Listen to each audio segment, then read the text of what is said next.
ঈদ মানে আনন্দ, ঈদ মানেই খুশি, ঈদ মানেই রান্নাবান্না। মেয়েদের সব ঈদ হচ্ছে হাঁড়ি পাতিলের মধ্যে।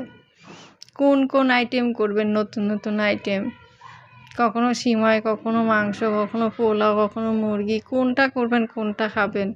সব ঈদ মেয়েদের ঈদের দিন হাঁড়ি পাতিল।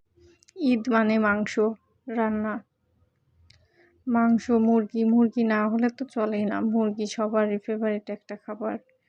মুরগি যেভাবে আপনি রান্না করেন না কেন, মজার একটা খাবার, যা বাচ্চাদের বড়দের সবার পছন্দ।